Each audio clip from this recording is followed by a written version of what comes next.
Hey everybody, welcome back to Talks with Tiffany. So today I have a super special treat for you guys. We are going to be having a very candid conversation about love, sex, and relationships. Super chill, super transparent, and very real. I do have some special guests with me today, and I will have them introduce themselves as they begin to speak. I want to put a quick disclosure out there that these are simply our experiences that we're speaking from, our perceptions.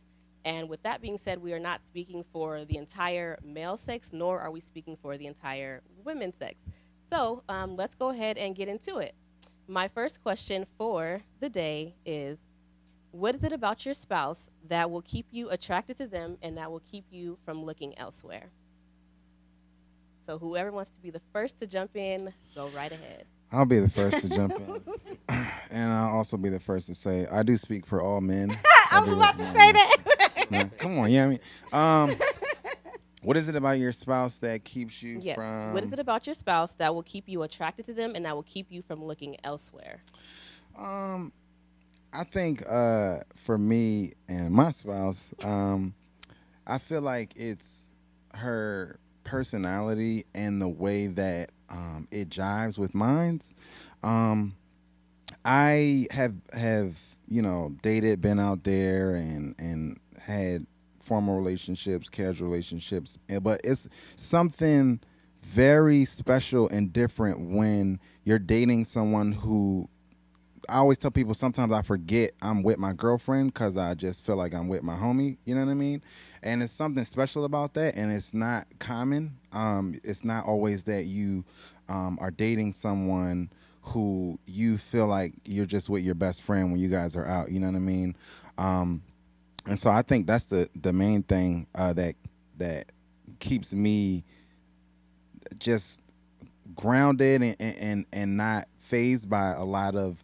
because nowadays you got access to see so many different type of people. You can be jaded by beauty. You can throw a rock and hit a beautiful woman in LA, and then you can get on Instagram and Twitter and look at all the models, and so when you have something that is keeping you like that, where you know that there's a genuine connection there, and you know that it's something that's very rare, it makes you very secure in yourself and in your relationship, to where you can meet someone who the world says is the most beautiful person in the world, and you're not fazed by it because of that connection that you know that you have. You know what I mean?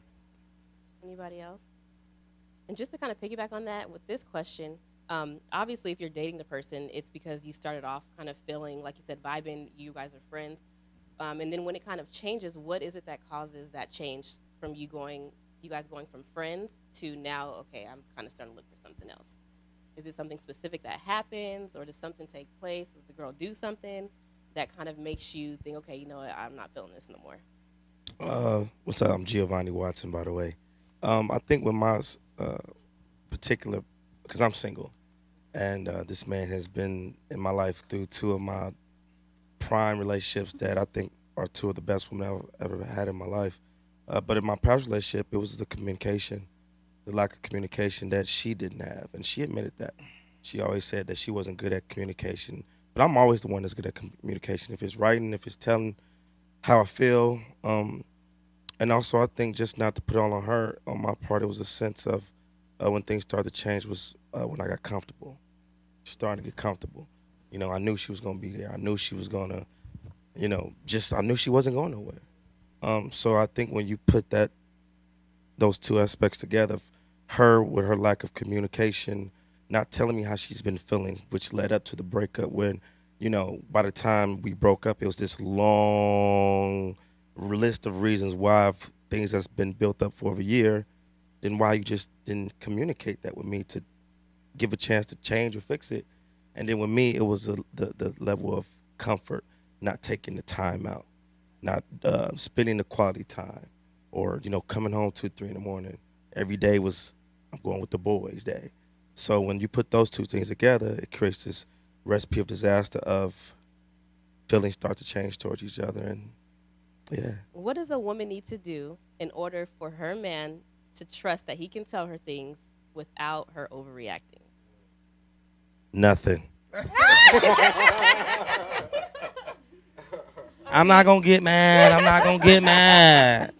I mean, promise. like, there's nothing that a woman can do, or is there a certain way that she has to be for her to trust that you guys can tell us things without us overreacting? Like, what is that thing that you're like, okay, I know I can tell her stuff. She can handle it. Ray, you can take this.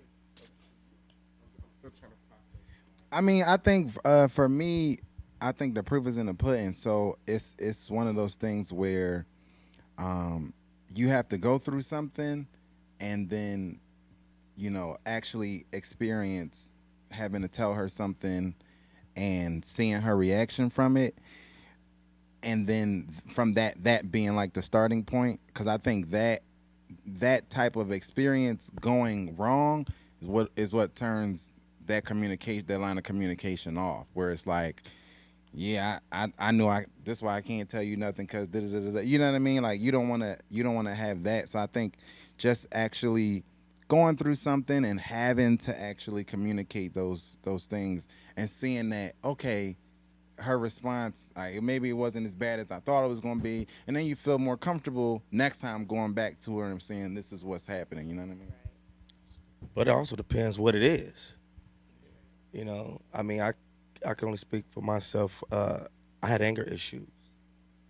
I was quick-tempered, where she didn't want to tell me certain things. But now it goes back into, again, that communication. I'd rather be mad and not know than, not knowing and, have a just destruction of a relationship. So it just depends, again, what it is that you're sitting down telling your significant other. Okay. And then what about for us ladies? Why do you think it is that sometimes we can't handle certain things? Like Giovanni said, it does. Like, obviously, if a guy says, I cheated on you, then of course we're going to handle that. But if it's something where it's not to that extreme, why do you think it is that we kind of can overreact, or, we kind of get upset and it just causes division?